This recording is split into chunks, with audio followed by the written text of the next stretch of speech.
Hockey night in Belfast? How Canada's sport could be bridging long-time sectarian divides.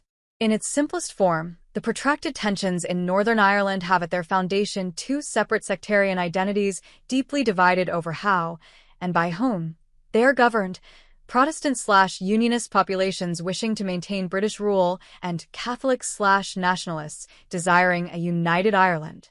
The 1998 Good Friday Peace Agreement brought an end to armed hostilities that devastated cities and towns through years of urban guerrilla conflict.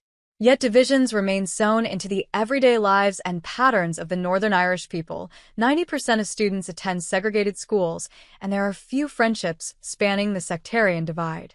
One setting sits identifiably apart from these entrenched divisions: the ice hockey arena. Now in their 25th season, the Belfast Giants, Ireland's only professional hockey team, impressively draws an average of 6,480 spectators to their games. They've also built a large and enthusiastic fan base, known as the Teal Army. As a spectator sport with limited opportunity to play the game competitively and no significant history on either side of the conflict, the hockey arena has emerged as something of a neutral ground where fans from different backgrounds come together side by side. The arena is a place where symbols of division, so common across Northern Ireland via flags, murals, and graffiti, are not allowed. The lack of a historical association with one side of the conflict, the fact that the sport is played predominantly by men from outside Northern Ireland, mostly from North America and Scandinavia, and a name and logo rooted in the shared regional lore of mythical giant Finn McCool, has allowed the team to forge its own path post-peace agreement. The Friendship Four. In 2015, after years of planning, the Belfast Giants hosted the inaugural Friendship Four hockey tournament. Held over the American Thanksgiving weekend, the tournament has since become an annual event that sees four Division I hockey teams from American universities come to Belfast for a two-day experience that includes intercultural exchange, educational visits to local schools, and a hockey tournament. Since the tournament began, it has hosted teams from the New England and Boston areas as a means of fostering stronger ties between the sister cities of Belfast and Boston. In 2024, the Friendship Four tournament notably included a school with a long association with Ireland, the University of Notre Dame. As a prominent American Catholic university with a team name, the Fighting Irish, that is directly connected to the island's divisive history, the team's inclusion in the Friendship Four had the potential to tarnish the neutrality of the event. Controversial social media post. As a researcher who has engaged significantly with supporters of the Belfast Giants, and as an alumnus of the University of Notre Dame, this tournament drew me to Belfast.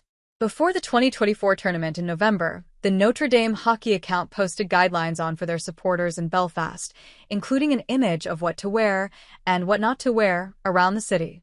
It noted, "Just a reminder to avoid our Irish symbolism that may be deemed offensive to some while out around town."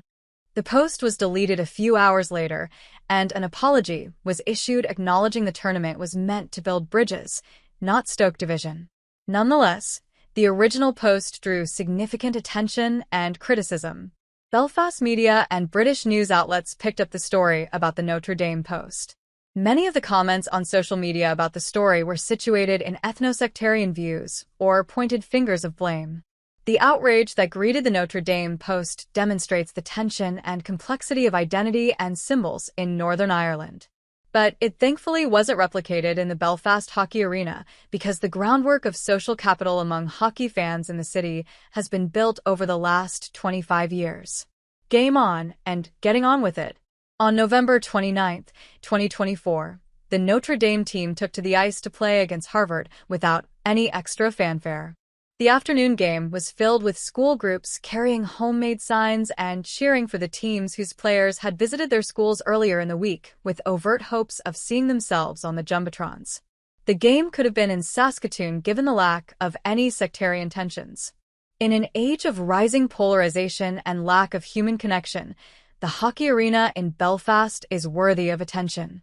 Hallmarks of post-conflict reconstruction include the development of a shared understanding of the truth about past events and directly engaging with contested acts and issues. Neither effort has been particularly well executed in Northern Ireland. Nonetheless, as people wait for a more fulsome peace in the region, they have managed to live peacefully side by side in places like the Belfast Hockey Arena. As peace and conflict research continues its attempts to understand how those in conflict-affected communities navigate their everyday lives, the importance of non-traditional, non-partisan activities that can bridge divides should not be overlooked.